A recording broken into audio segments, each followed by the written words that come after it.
Hello again, friends, and welcome back to another edition of Jim Cornette's Drive-Thru, right here, wherever it is that you download it or stream it from, each and every week, like we know you do. I'm your host, the great Brian Last. You're being extra noisy over there, Jim.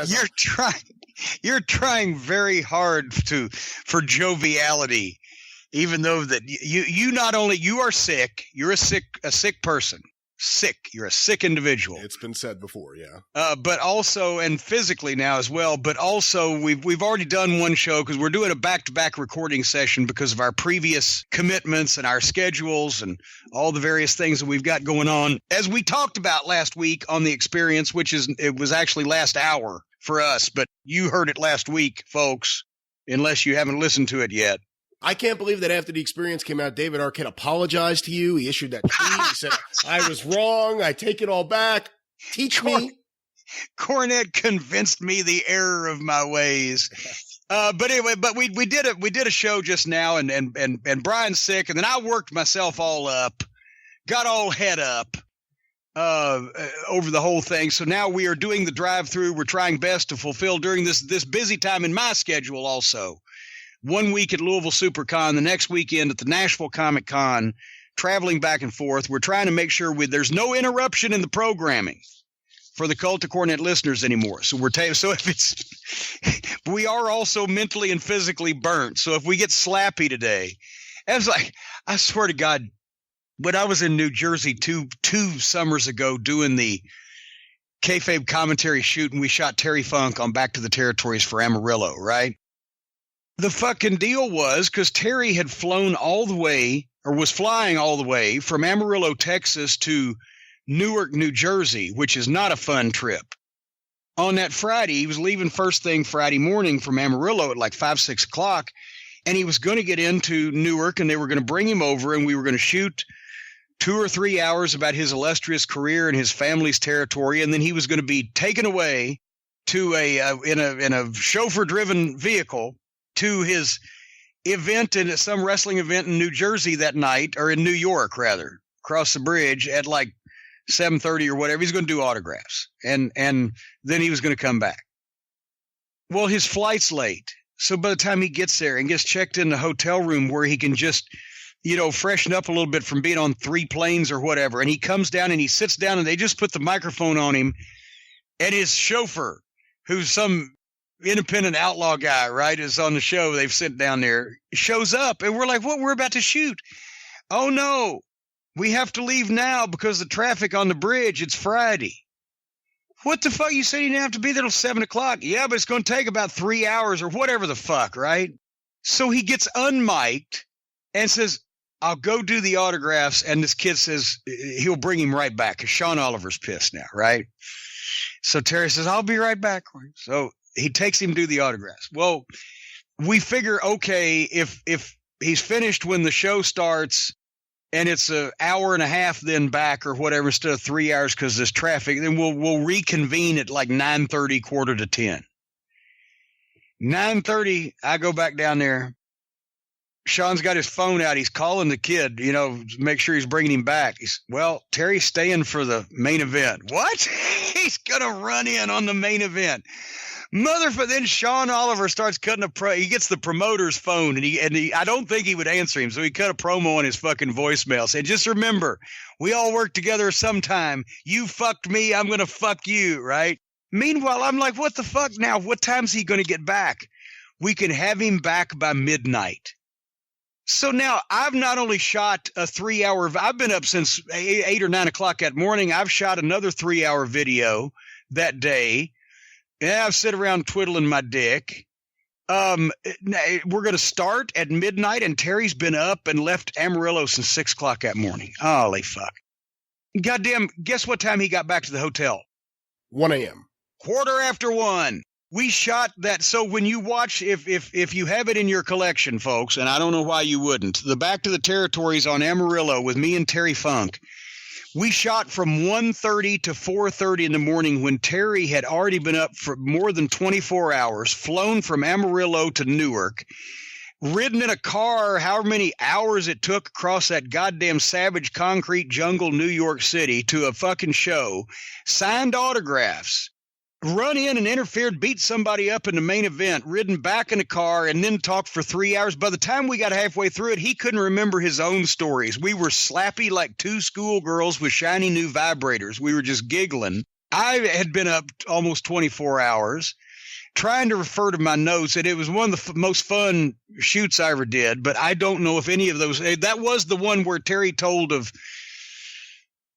Billy Bob Thornton jacking off the dog. Right.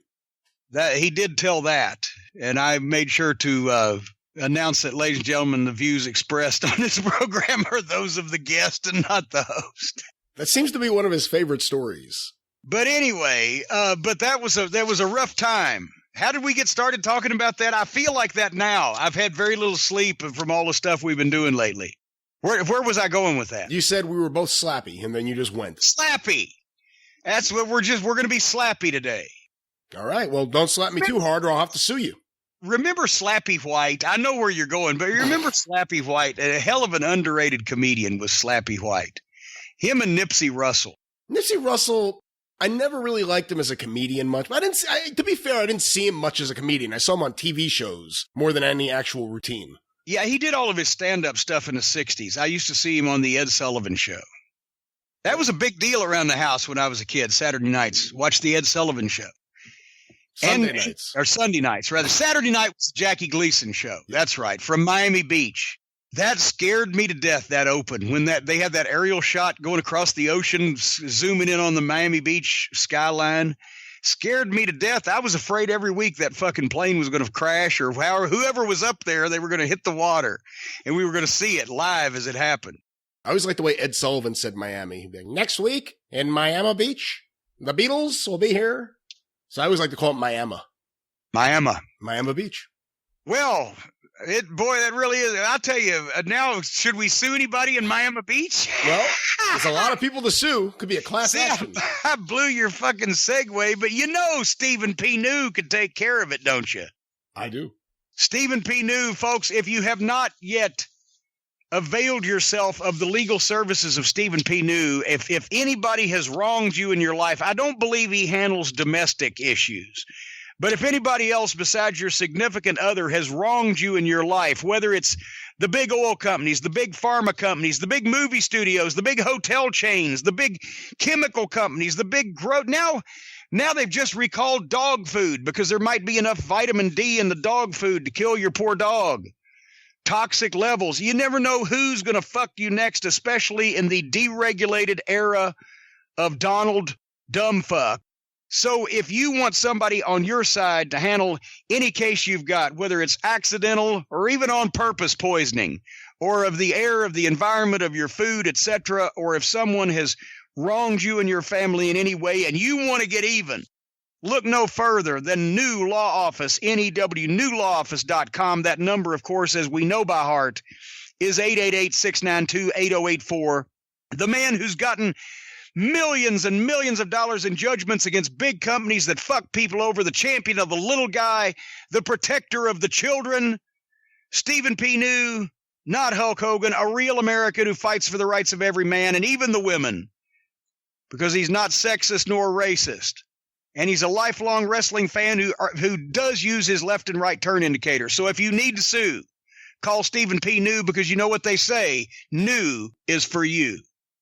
They say that. And who are they? I don't know, but let's see what else they say this week. I have a bunch of questions that they sent in right here. This one was sent in to. Did they sign their names? I'm thinking we should stop accepting anonymous submissions. They may be Russian bots. I will go out of my way not to have any anonymous ones this week. I'll make sure we seed those out. But let's get our first one. Just cull out the people who may be Russian bots trying to infiltrate and influence the minds and the opinions of the cult of Cornette here.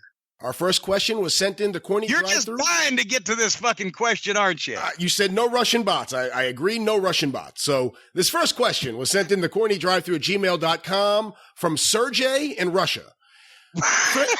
This first one was sent in by David Elmore. Sergey. Well, this may be about Sergey. Listen to this. But not that there's anything wrong with that. You've often said that during the territory era, ring rats were a necessary component of a successful business model. I'm a firm believer in the supply and demand principle, and as a longtime homosexual, I know there had to be a number of gay wrestlers throughout the years. So without naming names, Oh, see now, goddamn! Now you've made my joke earlier now into something wrong. I didn't know that Sergey was gay. well, let's finish. His name is not Sergey. His name is David Miller. So without naming names, Oh, well, he just gave his entire name. Did he want his whole name mentioned in public? were there enough gay wrestlers around to allow for gay rats? Were there any towns that had a suspicious number of extremely well-groomed male fans? And how about transsexual rats? I don't think they did that back then, did they? Had they developed that procedure at that point in time? No, and no, unfortunately, on all counts. I'm not saying there weren't. Well, remind me. I will finish with the story that I'm thinking of. But there were gay wrestlers, but they didn't perpetrate with the gay fans as much as the heterosexual wrestlers perpetrated with the heterosexual fans. Does that make any sense? Yeah, usually you hear about Terry Garvin trying to harass the wrestlers, not other fans. Yes. So, but there was this one night when the Fabulous Ones, and once again, and it depended on who was on the cards also. And I will say there was a small but devoted group of rats in a territory like Central States where, Bulldog Bob Brown was not exactly a chick magnet. So, it depended on the talent roster. And in the territories, back in Indianapolis, they were, the rats in the 80s still had bouffant hairdos because the average age of the roster, as Steve Regal, mentioned here some time ago on The Experience, was older. But in Memphis in the 70s, you saw the transformation to the 80s because the top baby faces, Jackie Fargo literally had his most ardent fan in Louisville was this woman that had this red beehive hairdo that must have been, she was 7 feet tall with the hair. And she was in her late 40s probably, which Fargo was, and had been coming to wrestling forever. And it was an older group of ladies because they were older baby faces and some of the heels. But then Jerry Jarrett was the one, he was the one young baby face. And then Ricky Gibson a few years after that. But you started seeing, a lot more of the younger girls coming, and it was still a family thing then. But all of a sudden, when Lawler really gets over as a babyface, and they switch Dundee babyface in 77, and then they start, and then here come the Gibson brothers, and then there comes Ricky Morton, and Austin Idol was a good-looking guy, even though he was a heel most of the time. But Jerry Jarrett just got a much better-looking roster of guys. And then when the MTV explosion with the Rock and Roll Express and the Fabulous Ones, and Tommy Wildfire Rich was an early, young heartthrob in 76, 77. So over that 5 years, by the early 80s, the roster was much younger on average than it was. And they were all the baby faces. Terry Taylor, Bobby Fulton was a fine looking young man. They were all good looking guys. And suddenly the ratio at the matches, sometimes in Memphis or in Louisville, it would be 60% women under the age of 40. I mean, you could just see them everywhere, and the screams. It was like in Charlotte in the 80s with the Rock and Roll Express, when the screams of the crowd were so predominantly female that the pitch went up, and it's like it was deafening. You couldn't fucking hear. So yeah, that transformed a lot of the territories, but especially Memphis. But anyway, so one night when the Fabs are at their hottest, right? We're in the locker room in the Mid-South Coliseum, and they Mr. Coffee would bring the fan mail in, right? If anybody wanted to read it, and to pass the time, because there was no cell phones, no, Zabada, video games, all that shit. Okay, let's see what's in the fan mail. And especially because the Fabs used to get some good pictures. And Stan opens this one envelope and he starts reading this letter. And I mean, it would be even distasteful for me with my vocabulary to read to you the thing, "Dear Stan, I think you and Steve are so hot. I wish that sometimes you would come to my house and break in my window and grab me and hold your hand over my mouth and double team me in bed, and then just graphic discussions of all the things that they could possibly do, and God, how hot it would be, and to have their blasted loads spread all across the blah, blah, blah. I mean, and Stan's and then Steve has come to the edge of his chair, right? Because this is some pretty interesting erotic fiction. And a few of the other boys have leaned over, and Stan's getting into reading this now to the guys because he's got an audience. And he says, and the final part of the letter is something like, I'll dream of this every night and make myself come over and over until you and Steve could do it in person. Your biggest fan, Jack. Ah. And that led to the elimination of the reading fan mail out loud in the locker room for a while. That is funny. Well, let's get another question here, Jim. Thank you, Sergey. This next question was sent into CornyDriveThru@gmail.com from Mark Cole. With Bush 41 passing. Wait, Mark Cole, the fucking badass Mark Cole, or? I don't think so. Okay. Who's the badass Mark Cole? There's a fucking fighter named Mark Cole. Mark Coleman? I thought there was a fighter named Mark Cole. I don't know. Maybe there's a fighter named Mark Coleman. Maybe you should just edit that out because I'm slappy. Well, let's see how slappy you get here. With Bush 41 passing away, people were discussing the photo of him with Paul Bosch in Houston and also his managing Wahoo McDaniel's Little League team in Odessa, Texas. This brings to mind other wrestling connections with politics. Of course, there's the connection between Mr. Wrestling 2 and Lillian Carter. Did Jim have any run-ins in his career with any politicians that would go on to have any national prominence? National prominence. Actually, I've stayed away from most politicians over the course of my life. But I've told a story about how Mike Campbell, the son of Carroll Campbell, who was the governor of South Carolina, was a huge wrestling fan. And he used to come to the matches at the Township Auditorium in Columbus all the time, and even invited one time, oh, man, he actually had set up a deal. He invited all the boys to come early and go to the governor's mansion. But it's like he just invited them himself. He didn't like set it up through the office. It wasn't an official, you have to go, and nobody wanted to go. I mean, Flair had been there, and Flair had hung out with his dad and everything and blah, blah, blah. But we were working 7 nights a week, and nobody wanted to go down and go to the governor's mansion before they went to, Columbia to the township and blah, blah, blah. And we weren't directly invited anyway. I think it was more of a babyface thing. But I remember there being some consternation when nobody showed up and he was kind of left with the punch bowl all by himself. But politicians have been involved in wrestling for good and bad, down through the years. And it was – actually, a lot of people don't remember this. I brought it up to Billy Corgan in Nashville at the NWA 70th, that if not for Nick Goulas and Roy Welch, but specifically Nick Goulas, because he was the front man and the glad-hander of the bunch, if not for Nick Goulas, there might not have been an NWA for Billy Corgan to buy, because Goulas was in with Senator Kefauver from Tennessee in the 50s during the antitrust situation that I've always heard that he had an in, with the government to try to soften things up a little bit. So, and then there's also been politicians, what John McCain called UFC human cockfighting. I can't imagine he would have liked wrestling that much either.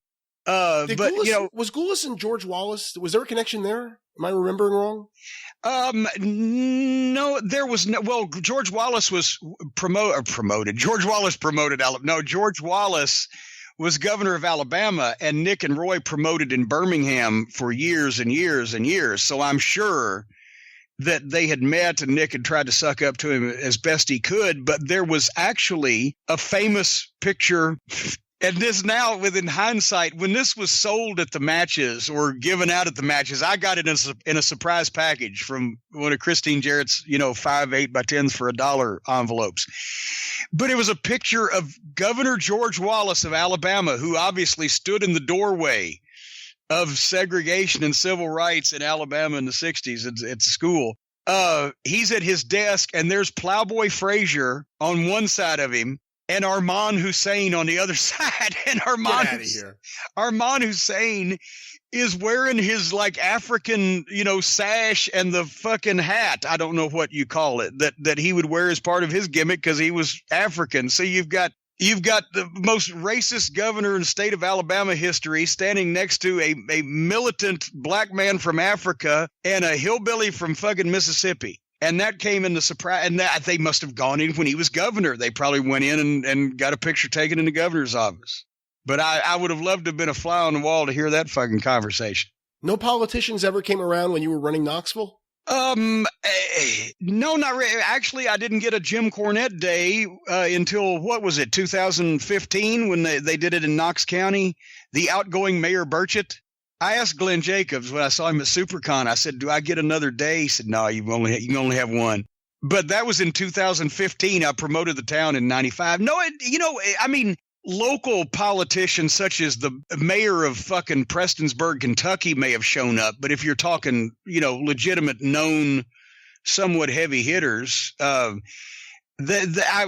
would not doubt that it happened back in the 70s when Ron was promoting. But by that point, I'll tell you one thing, when not a politician, but it showed the positions that a lot of wrestling fans had in East Tennessee in the 90s. One of the biggest TV station in the Tri-Cities, the program director said, oh, yeah, I used to sneak under the fence at Chilhowie Park in Knoxville when I was a kid to see Ron Wright all the time. And they were the ones who were the big deals at the banks and the TV stations and et cetera at that point, but they'd all moved on by then. Our next question, Jim, was sent into CornyDriveThru at gmail.com from Q in Richmond, Kentucky. How far are you from Richmond, Kentucky, Jim? Not quite far enough. Okay. Well, here's the question. It's about 90 miles. I've been reliving some classic Crockett lately, and I've gotten to the point where Rick Rude and Manny Fernandez become the NWA World Tag Team Champions. And I almost had forgotten about it because, well, who wouldn't? No disrespect, both great individual talents. I was just always curious, what was the need to put them as a team, let alone the World Tag Team belts on them, for 6 months in the middle of the company's hottest period, especially with the cornucopia of tag team talent that Jim Crockett Promotions had? Dusty loved Manny Fernandez. And Manny actually was athletically one of the better workers that you will ever see, especially for a guy that size. He was amazing. He was great. Oh, yeah. Rude was fairly new. They had gotten, I think they absorbed him from Florida shortly before that, right? And I think Dusty wanted to make a new team to give somebody else a run with it. I think they wanted to give Paul Jones something to do.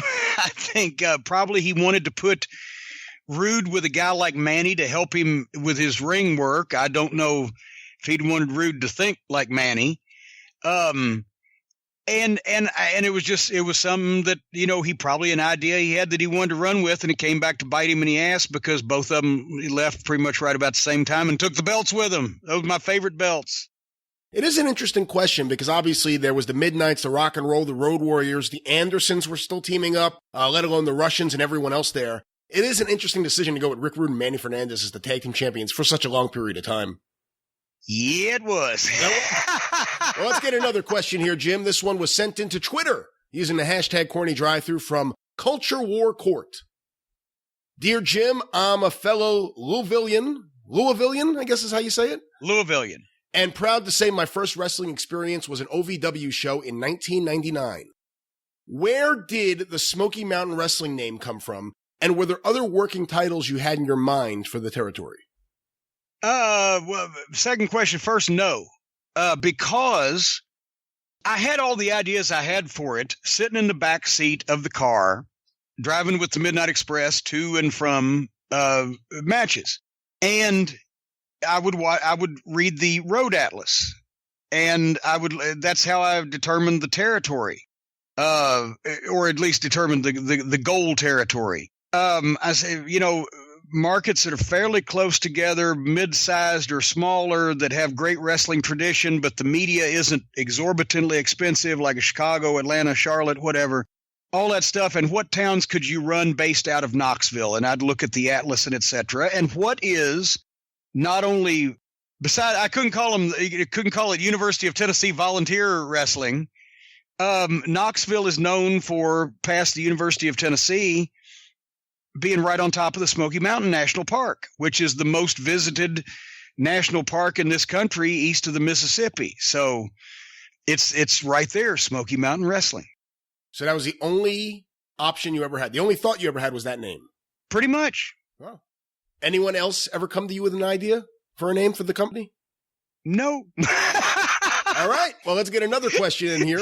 This was on Twitter using the hashtag CornyDriveThru from Cameron Actually, Hall. no, I should elaborate. Well, the only people that were in on it were Rick Rubin, Sandy Scott, and Tim Horner for quite some time, and they all liked that. Nobody disagreed with it, and nobody else would have known until after we'd already got the signs made and shit printed. So at that point, it was kind of a moot point. Our next question from Cameron Hall on Twitter using the hashtag CornyDriveThru. I was wondering, how exactly do you get a managing license? It's never explained, and why would the Athletic Commission allow an evil, cheating bastard like yourself, Jim, no offense intended, be a manager? Can't they just end your managing license? Well, first things first, we discussed here on the program, I think it was, or maybe it was the experience here not long ago, about why are there managers? It's great to watch Bobby Heenan, but why would they be allowed? Well, there's trainers and cornermen in boxing and in mixed martial arts. There's always somebody in the corner. There's somebody in your corner in a duel. That was established that legitimate managers in the early days of the pioneer days of wrestling, like, Strangler Lewis really did have a manager who would have come or whatever. And then, of course, it just got overdone and too much interference and et cetera, et cetera. We covered that. But the way you get a managing license, especially in the old days, there were more states with athletic commissions that governed wrestling and boxing. But still to this day, in the states that do, the wrestlers have to have a license to wrestle. The managers have to have a license. The announcers usually have to have a license. Anybody affiliated with the presentation of the show, if it's boxing, wrestling, or mixed martial arts, has to be licensed. When I first started in Kentucky, the wrestling license was $5 and the manager's license was $5, and the timekeeper and ring announcer was like $2. And the way that you were licensed was Christine Jarrett. Your first week in the territory, Christine Jarrett had forms from the Kentucky Athletic Commission, which back then consisted of the chairman of the Athletic Commission and his secretary, and that was it. And she would fill out the form with all of your information, who you were, social security number, and all that stuff. And they'd deduct $5 from your check, and they'd send it in and they'd give you the license. That's how hard it was, right? But now, actually, among the fallout from the hardcore deathmatch wrestling group and et cetera, when you get a license now in Kentucky, because it was so abused, the process, they licensed a fucking guy to be a manager in Eastern Kentucky somewhere that was legitimately in a wheelchair, and then turned him over for an angle, and somebody complained, and why is the government in on this? So now, to get a license in Kentucky, you have to show references of where you have wrestled, who you have wrestled for, if you've been licensed other places, or if you haven't, one of the commissioners actually calls you on the phone and interviews you to make sure that you're not some jack-off. And it's a whole goddamn procedure. But used to in the old days, the commissions would take the $5 or whatever for the license and give anybody that the promoter requested a license, because you only there weren't outlaw shows. If Jim Crockett Promotions brought somebody into the Carolinas when they went to Richmond, if they were on the card, the commissioner knew that they were a legitimate pro wrestler, had them fill out a form, give them the fucking money, and here's your fucking license. But it's gotten more complicated as the business deteriorated. Who was the manager in Kentucky who got pushed out of his wheelchair? Was it Wade Curtis or someone else? How do you even know a fucking manager in a goddamn wheelchair in fucking Kentucky, whoever this guy is? I don't know, actually. I was told the story by the commissioner. But did you know a manager in Kentucky named Wade Curtis? You don't know about Dr. Master Wade Curtis? He was an outlaw manager who was in a wheelchair, and he also, and I don't know exactly what the affliction is, but it's almost as if his hands were turned inside out. Okay, no, wait, he was in Nashville working for Goulas the last time that Goulas tried to do something, right? I believe so, yeah. Well, that was back in the 80s. Well, he was managing in the 70s, I think, but I'd have to go check. There was also the commission in Tennessee got abolished sometime around there. But yes, I remember that because he managed a team called the Interns, Dr. Mester Curtis. Yes. Yeah, you listen to some of his records if you want to hear some crazy shit. But let's get some more questions here, Jim.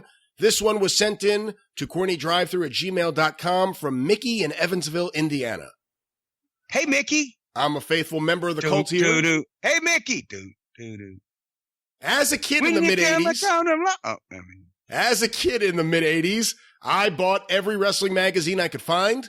I vividly remember an article, which I believe was in an issue of Pro Wrestling Illustrated, titled, "I'd Spend My Last Dollar to Get Rid of Dusty Rhodes" by Mama Cornette and another writer. I seem to remember the writer describing Mama as wearing a lot of jewelry and berating the foreign gardener. My question is, did you have any input at all for that article? Or did the writer completely make it up on his own? Or was Mama really that mean to the help?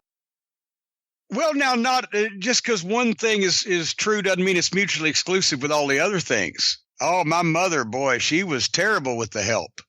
You should have seen what she'd do to the pool boy. Gosh, here I have to expose Bill Apter's business. I hate to do this, but actually, not only did I not have any input in that story, but I didn't even get a free copy. I had to buy it off the stands like everybody else. Do you remember the story? Did you get a kick out of it? Oh yeah, I got a kick out of it. You know, the heavy jewelry and etc. was, yes. But that's the thing. Bill's staff always had a way with words. Just sometimes those words were put in people's mouths rather than come from them. Did you send a copy of that to your mom? Is that something she would have appreciated? Yes, I did. She got a kick out of it. Our next question, Jim, sent to CornyDriveThru@gmail.com from Joey in Marshall, Texas. At a moderately okay dining establishment in my hometown, I ended up in a conversation with a man who said he had been a wrestler. I asked his wrestling name, and he said he had wrestled as New Age Dog. I've heard the name before. What? I've heard the name before, but Google came up with nothing. I defer to the great Brian Last and the legendary leader, JC. Any memories of New Age Dog?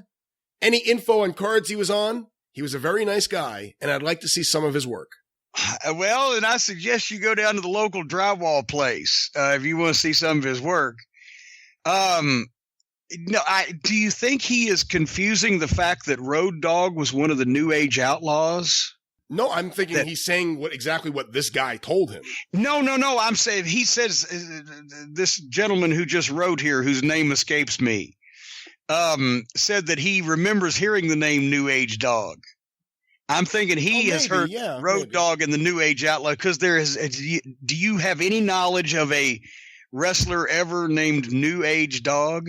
No, I have no knowledge at all of that. And I'm not saying it on some mud show, somewhere in Texas that there couldn't have been a New Age Dog, but this sounds like, one of the, my heating and air guy fucking grew up next door to the original Masked Superstar in Bowling Green, Kentucky, et cetera, et cetera. All right, well, let's get another one here. Dan, it looked like some kind of whore. This one is on Twitter using the hashtag CornyDriveThru from Muda Maniac. Am I doing these wrong? I think you're missing mine. I heard on the drive-thru a question from some other guy that I had already asked twice before, and I had many questions on Twitter, and they weren't all about goddamn Starrcade 83. Sorry, Muda Maniac, you didn't put a question there, so we have nothing to answer. We'll move on with the show. This next one, Jim, on Twitter using the hashtag CornyDriveThru from Soul Shack. I grew up going to shows at the Township Auditorium in Columbia, South Carolina. Well, there you go. It's a popular place. And early 80s. Have you got any Henry Marcus stories?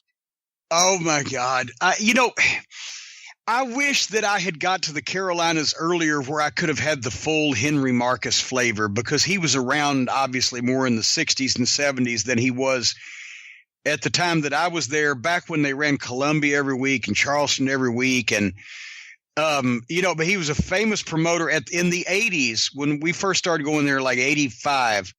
He had to be 80 then. And I think he lived to be 90 something. But Henry Marcus was the South Carolina promoter, or most of the towns in South Carolina. He didn't have Greenville, Spartanburg at the time. But he was this old, wizened old man. He was probably 5'3" or 4. He couldn't have weighed more than 120 or 130 pounds. He had in his face, he kind of looked like a human elderly version of Droopy, the cartoon character. He had the droop to him, but he had this voice. He talked like that. Boy, come here. Come here, boy. Now I'm going to send you out and get something for the wrestlers. Get them some popcorn. And we called him High Pockets Henry Marcus, because like a lot of old men who got their fashion sense literally in the 1920s, right?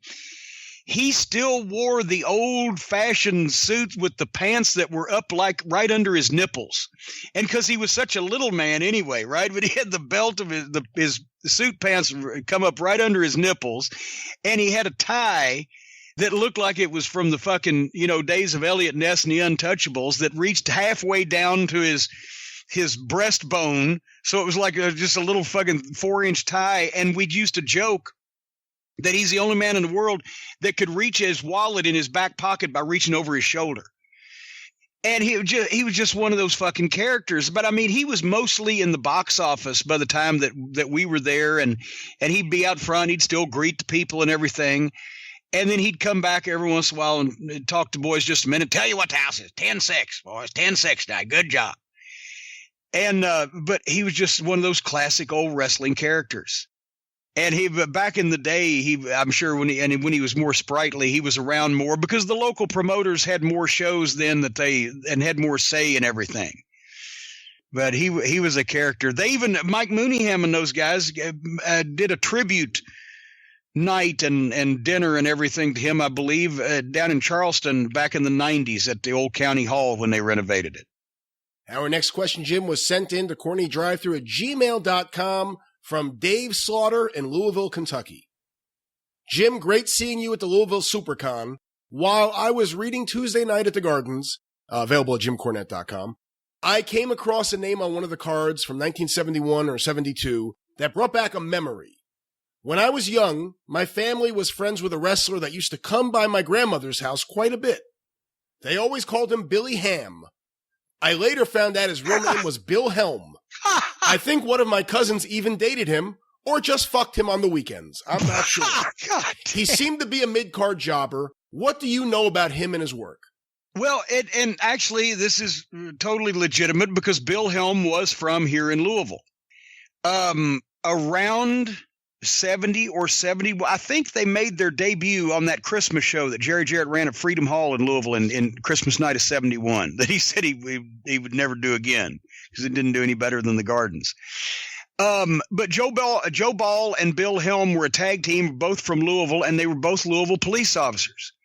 And there's a tradition of law enforcement in Louisville being involved in wrestling back in the 50s when they had the big shows with the McDonough Athletic Club, and they were selling out the Armory as it was known then, and it actually had a bigger seating capacity. There was a guy named Sergeant Buck Moore who was a Louisville police officer, but also he had been a wrestler at a local regional level, and he wrestled on a lot of those the cards they would do that were a benefit for the Police, Widows, and Orphans Fund. And that was their big show of the year where they'd put 8,000 people in the old Armory. And he'd wrestle on the card. And Buck Moore, as a matter of fact, was still around when Dean Hill got on the police department. Buck Moore was one of his police trainers.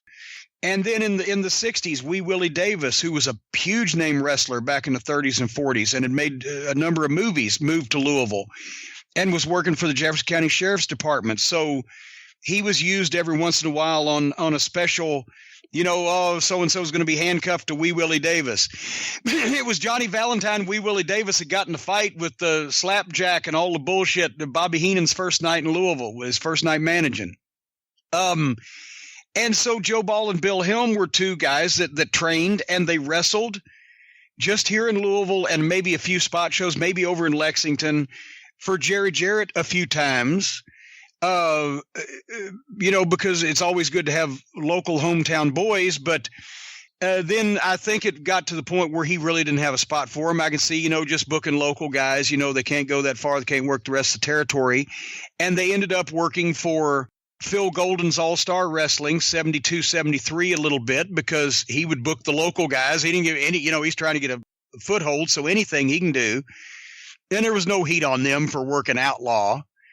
And then, as a matter of fact, they came back and worked for Jarrett before he had split off, when Goulas was still the main promoter, but they came back and worked Louisville. Joe Ball did.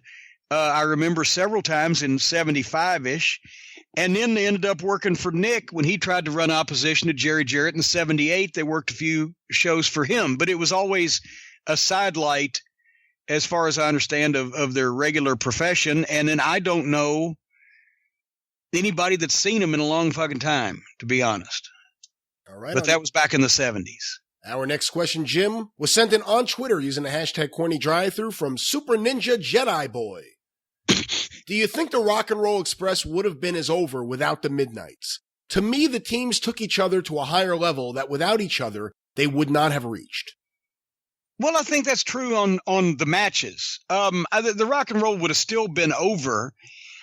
Honestly, I have to say probably not as over, just because those great matches brought such attention to them, but they could have got over, under, just the circumstances of just working with the other teams they worked with. But yeah, the Midnight helped make them more over. And also it would have been hard to gauge anyway, because when the Rock and Roll started in Louisiana, we had just started. He brought us in as heels first, and then he brought them in, and we kept a separate path for 3 months. And then in Crockett, they brought them to Charlotte and blew them over in July of 85 for the belts, but we started on TBS television at the same time, so there was even though we were based in Atlanta for a while and kept away from them for 6 months. So there was anticipation of the Express Showdown. So until we were both pretty much over, we didn't really go anywhere without each other, except when we bopped over to Dallas, but they were still over in Louisiana, so they stayed. Our next question, Jim, was on Twitter using the hashtag CornyDriveThru from David Bird. I was wondering if there's any truth to the rumor I heard that Elvis Presley was supposed to wrestle Jerry Lawler, but was replaced by Andy Kaufman when Elvis died. 6 years later. Well, you're transmogrifying and combinating two stories in one. Kaufman was in 82. And no, he didn't replace Elvis, but it was 5 years later. Elvis died in 77, right? Yeah, summer 77, August 77. Lawler, obviously, the publicity magnate and hound that he was, that was obviously something that he wanted to try to put together. And he had actually, from what he says, reached out because he had gotten in 1977, Lawler had really only been the main event guy for 3 years since 74. It was 73, really. It was a main event tag team guy. But that's when 76, 77 was when he started getting notoriety really around town in the newspaper and on the news. And a lot of people, he was starting to become really established, not just this new hot wrestling attraction. And he was doing the King of Memphis thing, and he'd just done a couple of records. So yes, he'd put out feelers. I don't know how far along it was. It would probably been something that Elvis would have got a kick out of because he loved karate, right? He loved women's wrestling. We know that much. He used to sneak down to the Ellis Auditorium in the 50s so he could watch the girls wrestle from behind the curtain on the stage.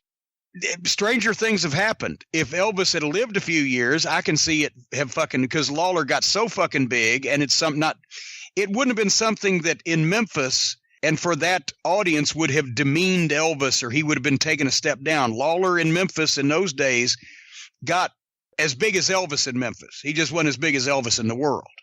Would it have been an automatic sellout, you think, if Elvis was there? Not wrestling, but just make an appearance. Well, yeah, I mean, every time he'd do a concert, he'd sell out, and a lot of times Lawler would wrestle. Lawler did more matches than Elvis did concerts in Memphis, but yeah, when each one of them was able to sell out on their own, yeah, if they'd have combined the two, they'd have had to go outdoors if they'd have done something, halfway legitimate. It would have been a disaster because it would have ended up with Elvis recording Jimmy Hart songs. No, We Hate School. And I guarantee you, though, let's say it probably wouldn't have happened in 77, but let's say it happened 78, 79, 80. That would have been the best celebrity crossover match in wrestling history. Promos would have been good. The promos would have been great, but Lawler could think what he did with, and I'm not knocking Mark Henry, but think what he did with Mark Henry, his first match in front of people on pay-per-view. And Mark had been training somewhere. I mean, Lawler could have a match with anybody. That would have been this. They would have done something that would have been the best celebrity crossover match of all time. You would have to work around the karate moves, I would think. You would have to incorporate that into the match because that's what people knew Elvis is doing, is karate stuff. Yeah, and once again, the King would have been master. Our next question, Jim, was sent in to CornyDriveThru@gmail.com from Charlie in Starkville, Mississippi.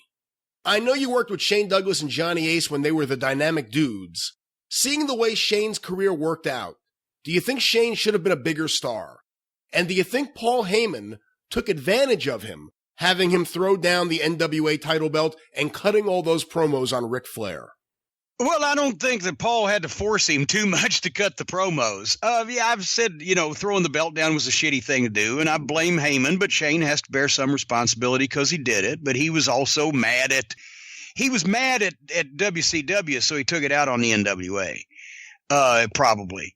But yeah, that was a bullshit thing to do. But yet Shane was always the talent of the team. When you talk about the dynamic dudes, he was a great baby face. He was really mobile at that time.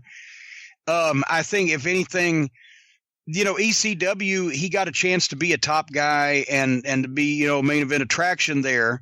But I think he probably also, did a lot of damage to his body that prevented him from being as mobile after that, and he'd gained some weight also to be more competitive as a main event single. But I always liked Shane as a fiery young babyface, and he was very athletic. And then there was Johnny. He was one of the first guys to openly speak out about the Clique, from what I remember. Yeah, that didn't help him up there either, but he was right. He didn't like it worth a shit. And also I think the biggest bad thing that was ever done to Shane's career was him telling Vince McMahon that he actually was at one point a school teacher, because then came Dean Douglas. And then there went Dean Douglas. Let's get another question in here, Jim. This one is sent in to CornyDriveThru@gmail.com from Mark in Edmonton. Back in the early 1980s, Danny Davis and Ken Wayne had a short run with Stampede Wrestling. Danny Davis came back a couple more times, but Ken Wayne wasn't with him. Any idea why? Yes, because Ken didn't want to get his ass kicked and hated those trips. Ken was. I don't want to give the wrong impression of Ken, but he was in the business because he liked. His father had been a wrestler and promoter in Tennessee all his life. He was from Tennessee. He wanted to have fun, have the matches, make the trips, it not be too, hard. And plus, working with the fucking Dynamite Kid, for fuck's sake, the style that they were working up there and the rings were hard as Chinese arithmetic. Ken came back to Tennessee and worked Continental and worked places that, that was the style he wanted. Danny, at the same time he was up there, he liked it and went back. He got into bodybuilding more, which Ken was never a gym fanatic. Danny was in great shape. He liked the hard pace. He's so fucking goal oriented and, hard headed. What's the word I'm searching for? Determined minded, that he didn't mind the trips. He put the trips, behind or past him and made the trips because he enjoyed the style and working with those guys. And he was making better money at that time there than he could make in, the other places he had a choice of. So it was just difference in personalities. It's pretty amazing when you go back and you see him as the manager of Jerry Lawler that he would become a good wrestler. Well, he was already, at that time he was managing Lawler. He was already a good wrestler. He just didn't look as good. And that's right after that's when he went back to Calgary, I think, and started concentrating on his body and really got in fucking shape. But he had the idea pretty much from the first few times he got in the ring. Obviously, Herb Welch and them, he's been on the program and said they didn't smarten him up all that well. They didn't really smarten him up officially till he was already booked, I believe, as he told it, for his first match. Maybe even when he was having it. But he got the picture quick and he progressed quick. He just didn't look very good physically the first couple of years. And then when he got more serious about his body, he looked fucking great. And, you know, the runs in not only in Tennessee, but in Continental with the Nightmares and you know, some of the other stuff he did in Stampede as a single, he was, you know, he had the whole package there. I prefer the Galaxians to the Nightmares. Well, God. And see, a lot of people say, well, why was he managing Lawler at the time? Danny was broken in as the manager of Wayne Ferris and Larry Latham, the Blonde Bombers, because he had just been training on Herb Welch's farm and he'd done a few TV jobs. And that's when all of the Knoxville talent went back to Knoxville, and Lawler and Dundee were doing a program with the Bombers, and they wanted to put a manager with the Bombers to get some heat. And they had seen that Danny was dedicated and showing up and Eddie Marlin kind of took a liking to him. So they made him Sergeant Danny Davis and made him a manager. He'd never managed before or had an inkling he was going to manage. And he wasn't that great at doing promos because he'd never done them, but he could pass the canteen in and take bumps and do shit. So when that ran its course, they started putting him under a mask so that people wouldn't know that it was, once again, the perception of people. This guy's been a manager. We can't use him competitively against the wrestlers, but under a mask, he's a different guy. Nobody knows who it is, and he can start progressing. And really, he did the mask thing until they didn't have a spot for him, I think, for that brief run. And Lawler liked Danny, and Danny used to drive Lawler up here to Louisville on Tuesdays. So he gave Danny a little run there as his manager because Lawler was noted when he was a heel for always having a manager. And so he could say, now I've got a manager to help me against these other guys. And, you know, he's a guy that has experience here in this area as being a dirty, no good manager. And then when Danny, you know, got a spot to go somewhere else, that's when, you know, he started wrestling again. But then, you know, finally, for the next 10 years from the early 80s through the 90s, he was either in Calgary or he and Ken were together as the Nightmares, or he was working for me in Smoky Mountain and working Memphis as a single, and had a great career from that point. Our next question, Jim, was sent in to CornyDriveThru@gmail.com from Mike Gunter in Raleigh, North Carolina. Salo Mike. I was listening to episode 75 of the Drive-Thru, and I heard Jim talking about Jerry Lawler throwing punches, and it reminded me of something. A couple of months back, I heard Jerry Jarrett answering a question whether there was legitimate heat between Jerry Lawler and Harley Race over the King name. After answering the question, Jerry made the statement that in a street fight, he would pick Lawler over Race. No. Do you think that statement is as batshit crazy as I do?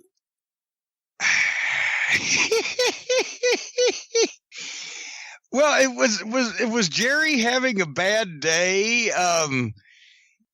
Yeah, I mean, as much praise as I have for Lawler's working ability and psychology and promo mastery, he ain't whipping Harley unless we're talking about right now as we speak, and Harley's 70-something years old. I'd still go with Harley. Well, even in the chair. No. All right. Our next question here sent in the CornyDriveThru. Okay. No.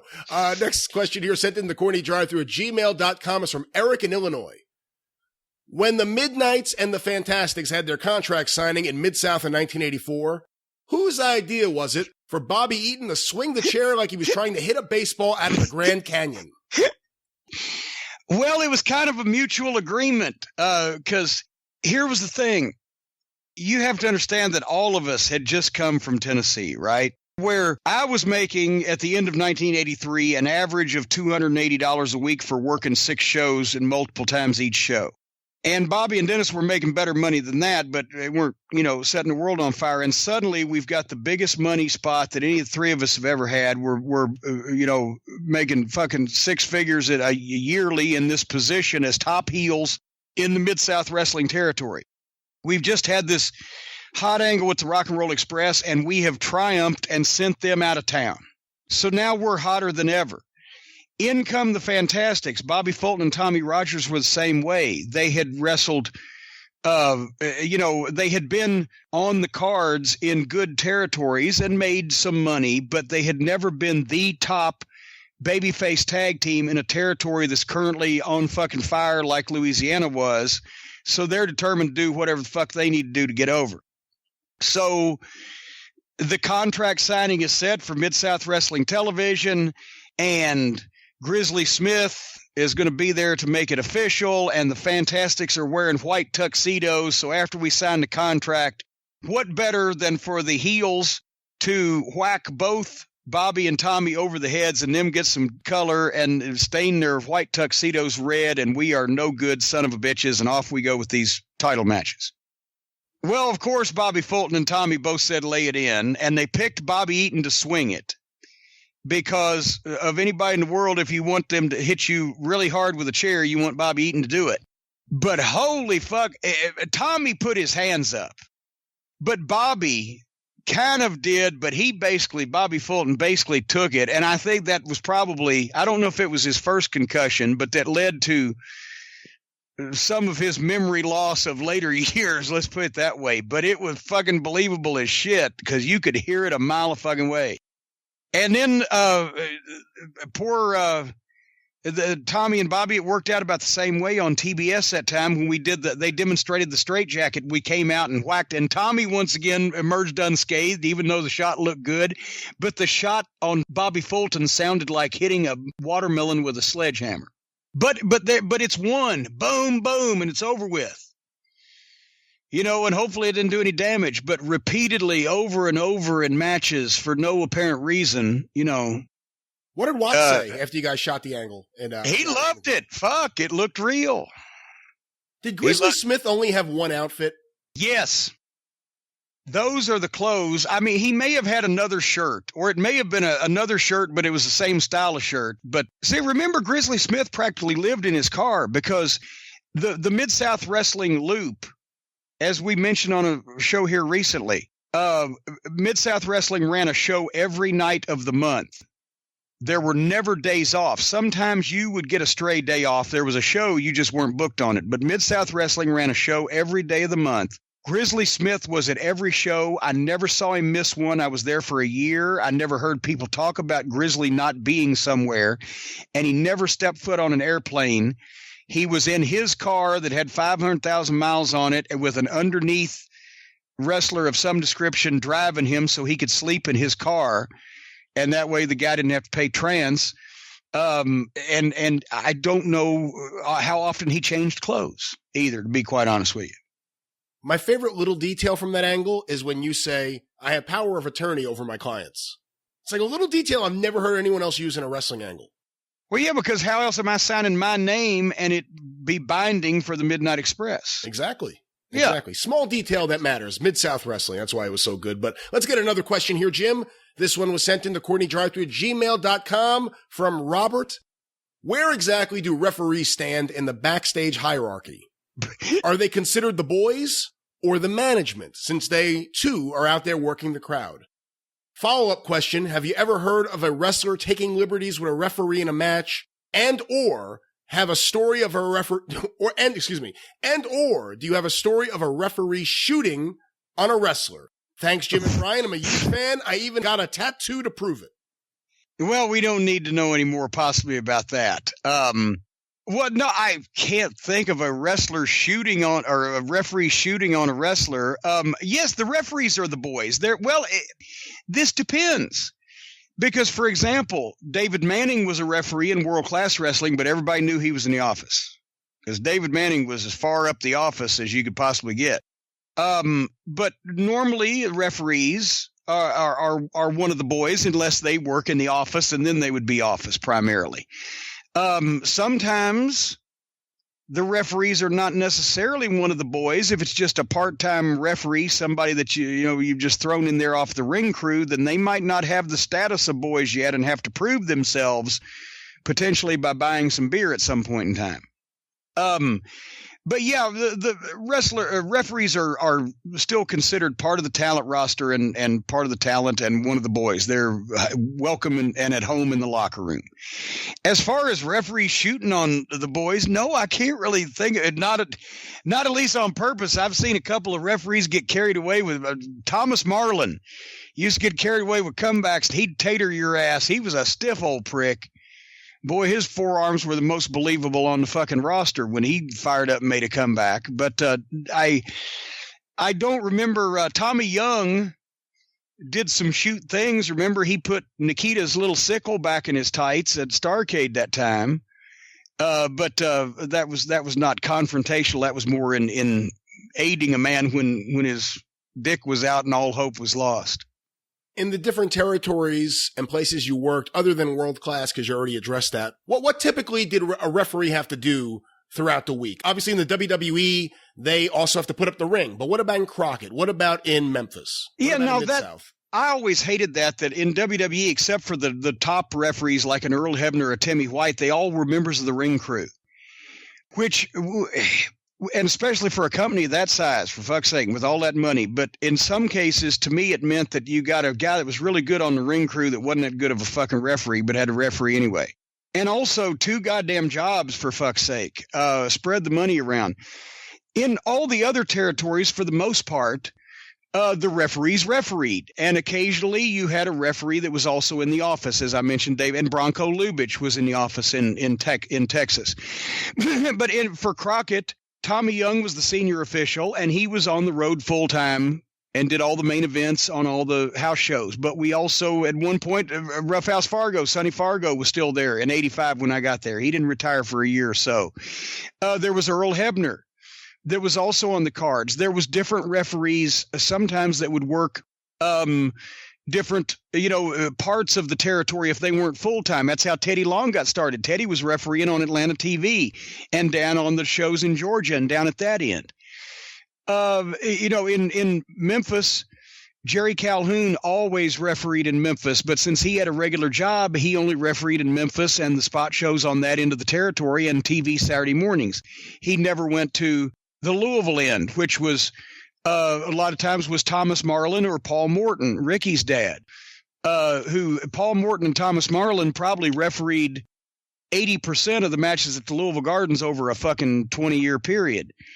And then later on, a guy like Paul Neighbors would referee, and then Joe Wheeler, who still lives here to this day, would referee up this way. In Mid-South, when we got there, Ricky Ferrara, who had been a wrestler and he'd been a Frenchman. He was Pierre Bonnet, and he also was Igor Putsky. He was one of the referees, and they had a guy named Alfred Neely, but Dundee brought his own guys in. Ronnie West, who was a tremendous referee from Atlanta, came in, and they made Carl Fergie a referee. And he was there, right?